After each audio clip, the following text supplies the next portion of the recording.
ఏం వాగ్దానాలు చేశారంటే అధ్యక్ష, 250 గజాల ఇళ్ల స్థలం ఇస్తా అన్నారు.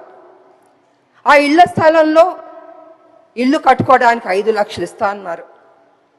4,000 పెన్షన్ ఇస్తా అన్నారు.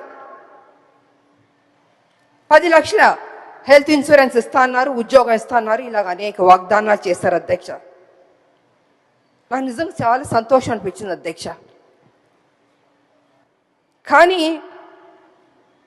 ఏమైందంటే అధ్యక్ష, అధికారంలోకి వచ్చింది కాంగ్రెస్, అన్నీ జరిగిపోయినాయి అధ్యక్ష. చూస్తూ చూస్తూ 2 సంవత్సరాలు అయిపోయింది అధ్యక్ష. ఇంతవరకు మా ఉద్యమకారులకి మా ప్రభుత్వం ఇవ్వలేదు అధ్యక్ష. అది కొంచెం నాకు బాధగా అనిపించింది అధ్యక్ష. ఎన్నో స్కీములు మనం అనౌన్స్ చేస్తున్నాం, పెడుతున్నాం.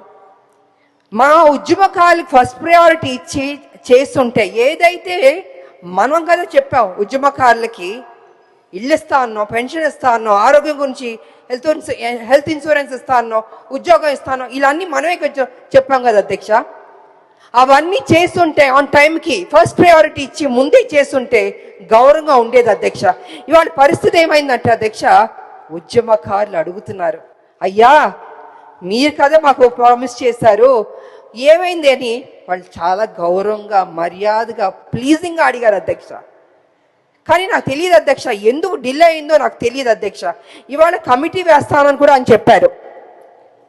నా ఉద్దేశంలో అయితే అధ్యక్ష, కమిటీ అన్నది కొంచెం డిలే అవుతుంది అధ్యక్ష. ఇప్పటికే 2 ఏళ్ళు అయిపోయింది, 2 ఏళ్ళు పైన అయిపోయింది మా ప్రభుత్వం వచ్చి, కాంగ్రెస్ ప్రభుత్వం.